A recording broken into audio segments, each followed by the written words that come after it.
Anyway, today I'm going to talk a little bit about the first of the five hindrances, which is sensual desire. And I've noticed there's a little bit of confusion sometimes when I talk to people about hindrances. I use this word hindrance. That word, we're referring to mental qualities that arise in the mind: sensual desire, anger, restlessness, lethargy, and doubt. That's the five. And almost everyone experiences all of these, each of these, at one point or another in your practice. But I don't know that it's all that helpful to think about them so much as hindrances.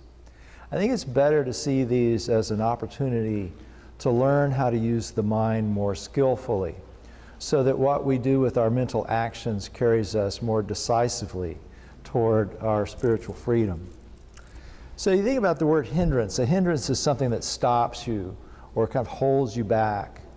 And these mental states are really more like diversions. They kind of siphon off your effort.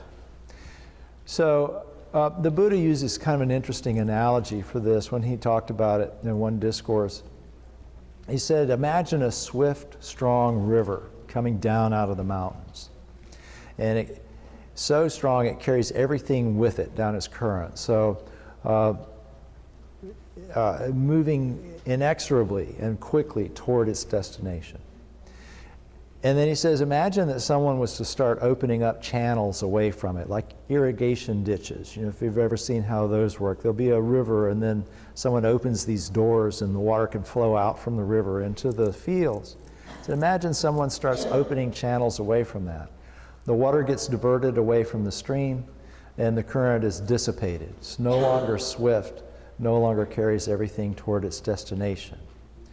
And so in the same way, these five mental states divert and weaken our discernment so that our energy doesn't carry us strongly and swiftly toward our spiritual destination.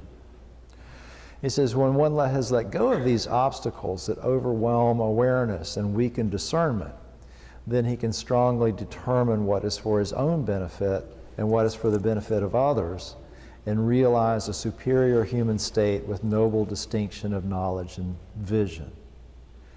So what he's saying is that when these things arise, they weaken our wisdom, our ability to see what is good for us and what is good for the others that we live with.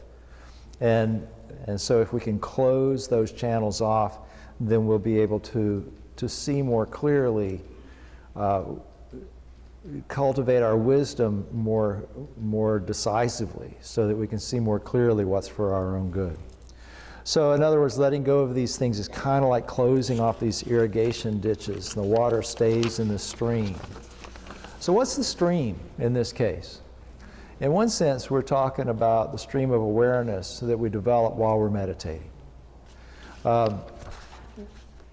Every time we let one of those channels kind of open up and divert our mindfulness from the breath, for example, which is what we worked on this morning. So, such as when we have a desire for something or whatever, and we let our minds cling to that desire, then our concentration becomes diffused.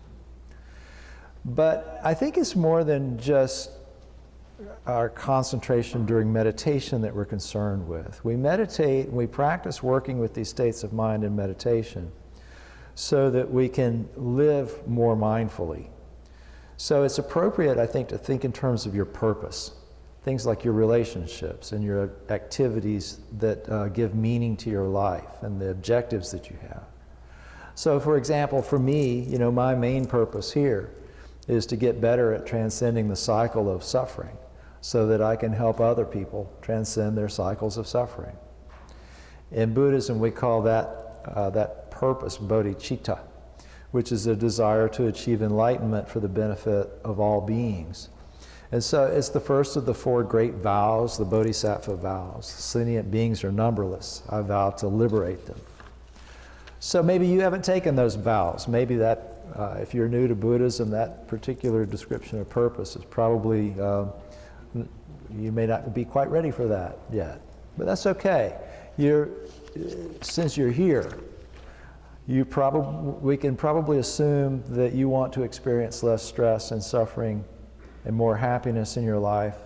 And so that's one of your purposes. And you probably have other purposes too, maintaining your health and taking care of your family members and all of those kinds of things. We play a lot of different roles in life. And hopefully those roles are mutually supportive. So if you're making progress in your spiritual life, that will help you be a better parent. If you're experiencing less mental stress, you're going to be taking better care of your body too, and so on. And so we work with these hindrances when they arise during meditation so that we can develop the ability to recognize them and to handle them more skillfully when they arise in daily life. So, as I mentioned, the first of the hindrances is sensual desire. And sensual desire means a lot of things, but basically it's a desire for something that's pleasing to the eye or one of the other senses. In Buddhism, by the way, we talk about 6 senses. In the West, we generally think in terms of 5, but the Buddha talked about 6. So we've got the eye and sight, the ear and hearing, the nose and smell, the mouth and taste, the skin and touch, and then the mind and the things that arise in the mind, things like thoughts and memories and recollections. Because you can use memories and fantasies and things like that to feel a certain way. So we consider that a sense door. So sensual desires can include a lot of different things. It could be a hunger for a certain kind of food, for example, or sexual desire, or desire to watch TV or something like that. So you sit down and meditate and go, I wonder what's for lunch. That's a sensual desire arising. Desire in and of itself, and sensual desire in and of itself, is not a terrible thing. We survive largely because of sensual desire. If we didn't get hungry, we wouldn't eat. And the species is perpetuated largely because of desire.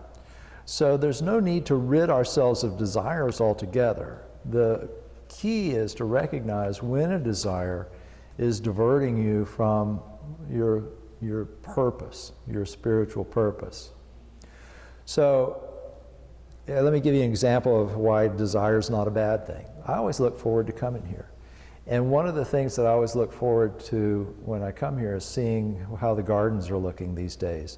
There's a lot of volunteers that have kind of adopted different parts of the grounds out there, so they've created gardens, and as the seasons change, different things bloom, and leaves bud out, and then leaves turn different colors and all of that kind of stuff. So there's sensory enjoyment involved with being in the garden here. And looking forward to seeing the garden is a kind of a desire that the community actually encourages. We want people to enjoy coming here. So that's why we have gardens. But as you progress spiritually, desire and the kind of the way you interact with desire and with sensual things will evolve so that you learn not to let your mind be ruled by your desires. You want to let your mind interact with these things skillfully and nurture them and not nurture them with what the Buddha referred to as unwise attention. So the Buddha used another interesting analogy for this. He said, imagine that there's a pot of water and that it's got red, yellow, blue, green, or orange pigment mixed in with it. He says if you look into a pot of water like that, you're not going to be able to see your image reflected in it the way you would if you looked into a pot of clear water. And so likewise, when your mind is overpowered by sensual desires, you're not able to distinguish clearly what's good for you and others and what's bad for you and others. So think about an addiction like smoking or something like that, for instance. If your mind is ruled by that addiction, then you can rationalize that it's not really bad for you. Or you can keep telling yourself, I'll quit tomorrow. And so basically you use sort of these delusions to perpetuate the desire. So when you let yourself be driven by desire rather than by a higher purpose like wanting to live, avoid being in the hospital and that kind of thing, then you begin to think that something unpleasant, an addiction to nicotine, for example, or losing money gambling, is pleasant. Think about that. Losing money is not a pleasant thing, and yet people think, I'm going to go gamble and it's going to be fun. So you're confusing what's really pleasant and what's really unpleasant. So you start to think that something pleasant, like being able to breathe without coughing, for example, or saving some money, is unpleasant. So you confuse what's pleasurable and what's painful. I quit smoking years and years ago, and when I got ready to do it, somebody advised me, said, make a list of pros and cons associated with smoking. And so I sat down and wrote out the list of pros, and it was a really short list. It was like, it feels really good when the craving stops. That was about everything. It was about the only positive thing I could think of about smoking. The list of cons was just about endless. You know, cigarette burns on your clothes, and the way you smell, and nicotine stains on your fingers, and coughing when you wake up in the morning, and, you know, waking up and you're out of cigarettes and you have to go to 7-Eleven, and, you know, all those things. That's a pretty long list of unpleasant stuff. And so one of the things that helped me quit when I quit, there was actually a couple of things. One, I would meditate and actually observe the cravings arise and watch them pass. And to help it pass, sometimes I'd remember one of those bad things that was associated with smoking. So when the craving got bad when I was busy at work or bored or whatever, instead of paying attention to the craving and how good it was going to feel when it went away, I'd try to divert my attention to reasons not to smoke. So that I disconfused, is that a word? I unconfused myself with regard to what was really pleasurable and what was really painful. So this happens, by the way, to relate to an instruction that comes from one of the commentaries in the Abhidhamma about practices that are conducive with dealing skillfully with sensual desire. And the first two of those practices deals with learning and practicing meditation about what they refer to as impure objects, basically things that seem attractive to us, but when we look deeply into them really aren't. And so you could generalize that to include things like the unpleasantness associated with smoking and the effect that that has on your body. But whatever desire is getting in the way of spiritual progress, there's always a more realistic way of looking at it.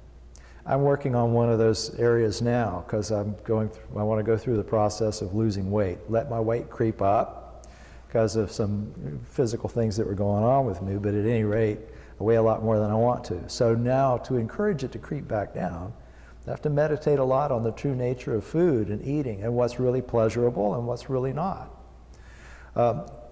Moderation in eating, by the way, is one of those 6 practices that's listed as ways for tempering your desires. Another thing is to guard the sense doors. And when we meditate, we close off most of the sense doors. You sit down and you close your eyes. You'll hear things, but you try not to interact with what you hear. You're not eating anything, so you're not really tasting anything. Maybe you got the smell of the incense, but that kind of masks the other stuff and that kind of thing. So you're not connecting through those senses. So then you got to deal with the stuff that comes up in that 6th sense, the things that come up in your mind. In life, it's really important to be careful what we let come into our sense doors. So think about when you watch movies or what you look at on the internet and things like that. You know, how careful are you about what's coming in through your sense doors? Noble friendship is the 5th practice, and suitable conversation is the 6th. And so those things go together fairly well. If you've got good friends that have your spiritual life at heart, then your conversation is going to be a lot more suitable. So a lot of people who quit drinking or quit using drugs or something like that, for example, will go into AA or NA. And an organization like that realizes the importance of having that social support, and so their conversations encourage sobriety rather than encouraging drunkenness and that sort of thing. As Buddhists, you know, we take refuge in the Buddha, the Dharma, and the Sangha. And the Sangha, the spiritual community, really is a place for noble friends to assemble and to practice that spiritual support of one another together. So coming to a place like this is a really good practice for dealing with all of the hindrances, not just sensual desire. But you'll get appropriate conversation and hopefully teachings that will help you to deal with these things as they act on your life.